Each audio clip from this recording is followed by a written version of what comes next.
J'ai maintenant le plaisir de recevoir Loïc Dombreval. Bonjour Loïc. Bonjour Natacha. Alors Loïc, tu es député, vétérinaire bien sûr, et président du groupe d'études conditions animales à l'Assemblée nationale. Avant de parler de Vet Futur, de l'évolution de la profession vétérinaire, il y a quand même un fait d'actualité qui est quasiment une révolution. C'est une décision qui vient d'être prise par la ministre de l'écologie, Barbara Pompili. Les cirques ne pourront plus avoir d'animaux sauvages dans leurs établissements. Oui, c'est vraiment un jour historique pour la profession vétérinaire avec cette rencontre Vet Futur, parce que je crois que c'est vraiment un moment très important pour la profession d'avoir cette vision. Mais c'est aussi un jour historique pour la France, parce que moi, quand j'étais maire, j'ai interdit la présence de cirques avec animaux sauvages sur ma commune de Vence.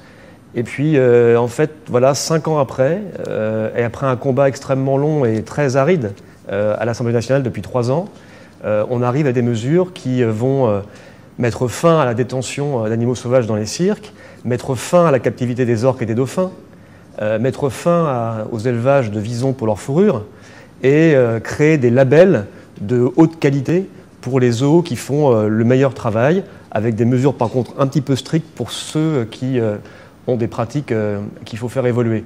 Donc vraiment là, on a, depuis ce matin, depuis quelques minutes, en fait, c'est la raison pour laquelle je suis en retard et j'en suis navré, et il y a vraiment des mesures historiques pour la France qui rejoignent au fond de nombreux pays européens, voisins qui avaient déjà pris ce type de mesures. On était un petit peu en retard, et là maintenant on se met à niveau, donc je suis extrêmement heureux pour tout vous dire. C'est un combat que je mène depuis des années et qui voit le jour maintenant, donc c'est une très bonne nouvelle. C'est une excellente nouvelle pour tous ceux qui s'intéressent au bien-être animal, à la protection de la faune sauvage. Est-ce que tu en sais plus sur la manière dont les choses vont se réaliser? Parce qu'il y a le rêve, enfin, en tout cas pour ceux qui défendent ces animaux, le rêve c'est de ne plus les voir par exemple dans des cirques. Mais concrètement, on procède comment? Concrètement, moi, ma position, ça a toujours été celle de transition. C'est-à-dire que certaines associations, ONG, demandent des abolitions pures et simples et du jour au lendemain. Pour ma part, je pense que ce sont des transitions qu'il faut réaliser, travailler le plus possible avec les socioprofessionnels, les accompagner financièrement, bien sûr, humainement, de la façon la plus sereine possible, les aider dans cette transition qui, parfois, pour eux, est très compliquée et a des impacts économiques et en termes d'emploi qui sont non négligeables. Donc il faut accompagner ça, le faire dans le temps. Ça va prendre 3, 4, 5 ans, peut-être 6 ans.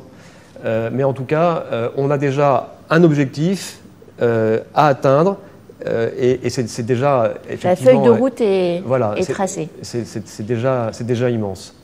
Et sur ces questions-là, il faut... vous parliez avant avec des vétérinaires qui sont connus pour leur implication sur la faune sauvage. Il faut que les vétérinaires prennent beaucoup plus la parole.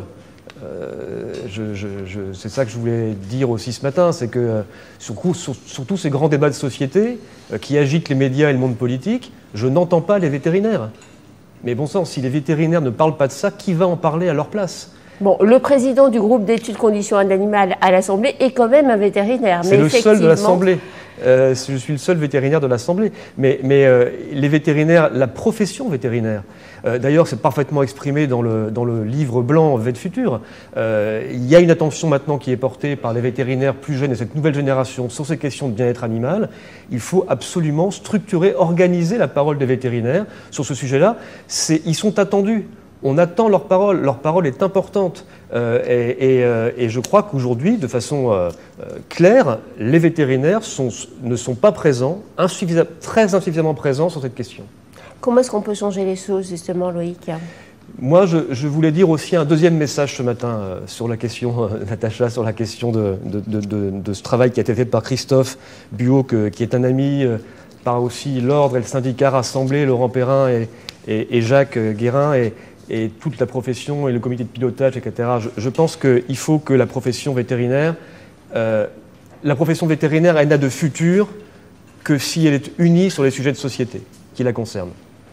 Cette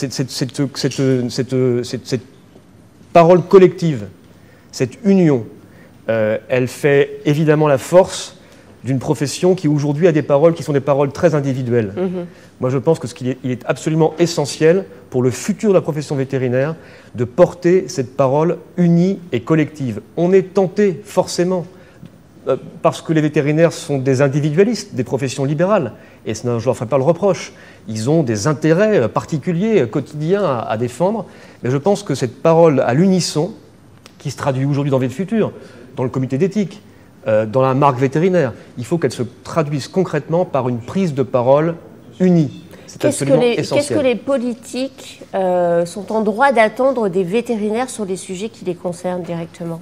Moi, j'ai besoin des vétérinaires pour faire en sorte qu'ils soient plus présents sur les questions sociétales et sociales. Vétérinaires pour tous est une magnifique expérience. Il faut la remettre au goût du jour et il faut, et c'est dans le sens aussi de la mission gouvernementale que j'ai menée pour le Premier ministre, il faut aider Vétérinaires pour tous à réapparaître sur, comment dirais-je, le territoire français.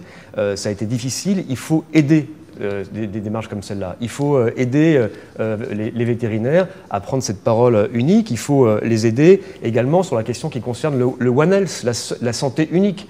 J'organise un colloque jeudi prochain après-demain à l'Assemblée nationale. Les vétérinaires ont un rôle à jouer majeur et on a besoin de cette parole. Les vétérinaires se plaignent d'ailleurs beaucoup d'être un peu laissés pour compte dans la gestion de la pandémie liée au coronavirus. Oui.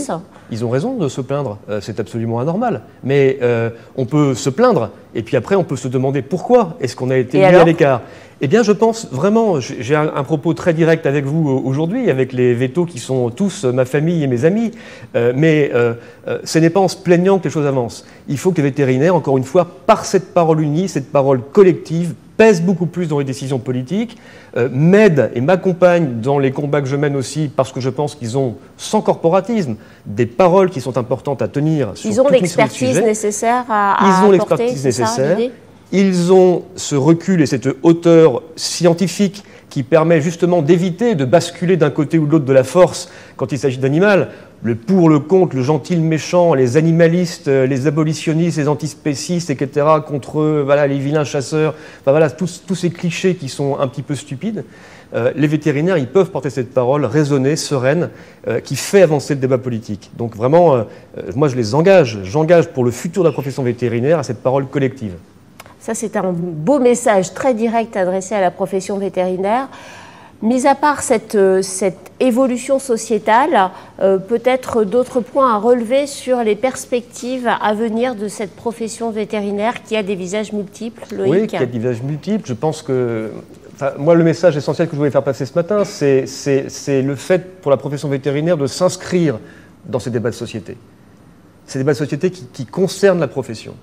Parce que la relation entre l'homme et l'animal est un sujet qui n'a jamais été autant d'actualité et aussi important. Et la crise du Covid l'a montré.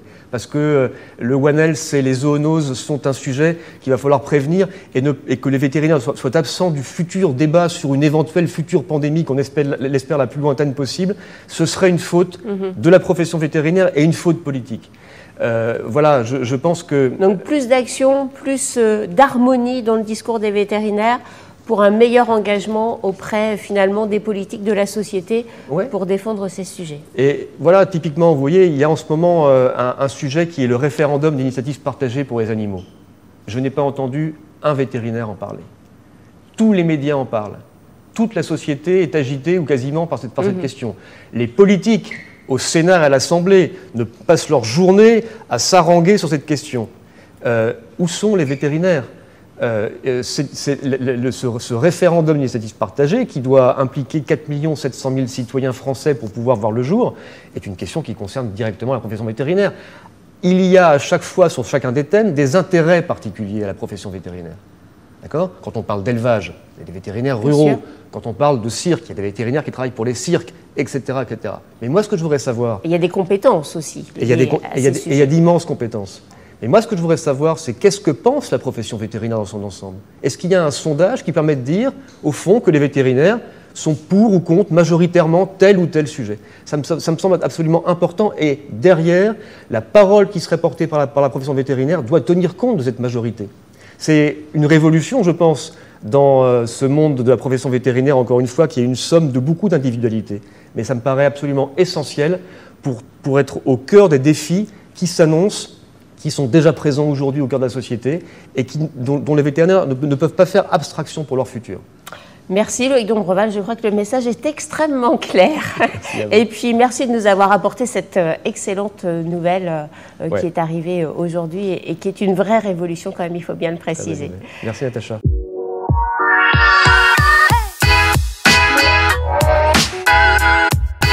Laurent, pour faire suite à l'intervention de Loïc Dombreval, nous avons une question qui t'est adressée de la part de Will.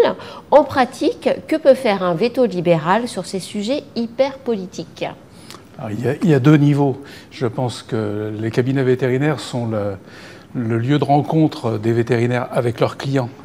Et sans faire de militantisme, je pense qu'une information claire sur les sujets de bien-être animal, de bien-traitance, doit être délivrée par les vétérinaires. Une information scientifique et basée sur la science. Et ensuite, la deuxième action, c'est que les organisations professionnelles vétérinaires sont quand même consultées et agissent au niveau des propositions de loi ou de ces débats-là, et que l'adhésion ou l'intégration dans toutes les structures représentatives des vétérinaires est un premier pas et pour faire passer en fait la voix des vétérinaires libéraux à travers leurs représentants. Merci.